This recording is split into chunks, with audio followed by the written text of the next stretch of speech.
మనిషి చనిపోయిన తర్వాత నిజంగా ఏమవుతుంది? వెంటనే పరలోకానికి వెళ్తామా? లేక మనకు చెప్పింది పూర్తి సత్యం కాదా?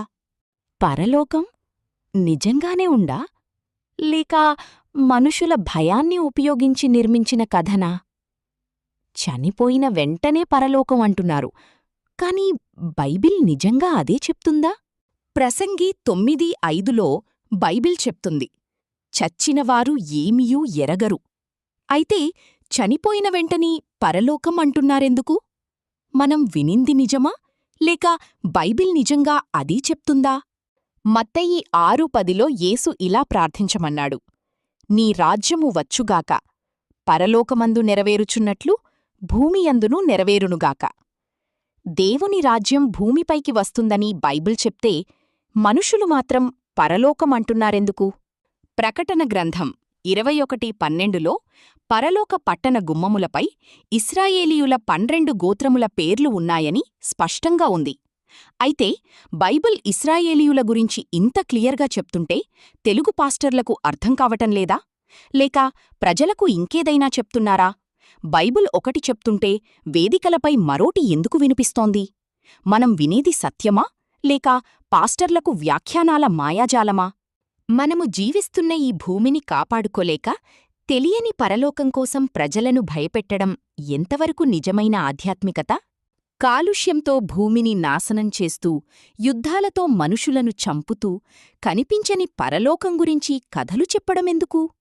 దేవుడిచ్చిన ఈ భూమిని పాడుచేస్తూ, తెలియని పరలోకం కోసం మనుషుల జీవితాలను మార్చేయడం న్యాయమా? మానసికంగా బలహీనంగా ఉన్న ప్రజలను భయంతో నియంత్రించడం సులభం? పరలోకం పేరుతో భయపెట్టి వారి జీవితాలను మార్చేయడం సరైనదేనా? ప్రజలు కష్టాల్లో ఉంటే వారికి ధైర్యమివ్వాలా? లేక భయాన్ని పెంచి సంపాదన చేసుకోవాలా? అమాయక ప్రజల భావోద్వేగాలతో ఆడుకోవడం నిజమైన ఆధ్యాత్మికత? భయంపై నడిచే వ్యాపారమా? భయంతో కాదు, సత్యంతో జీవిద్దాం. విశ్వమే విష్ణువు, సృష్టి అంతా అదే దైవస్వరూపం. భగవద్గీతలో శ్రీకృష్ణుడు చెప్పాడు, సర్వభూతాలు నాలోనే ఉద్భవిస్తాయి, నాలోనే లయమవుతాయి. మనం ఈ భూమినించే పుట్టాం, ఈ ప్రకృతిలోనే పెరిగాం, చివరికి ఈ భూమిలోనే కలిసిపోతాం. గాలి, నీరు, అగ్ని, భూమి, ఆకాశం ఇవే మన అసలు మూలాలు.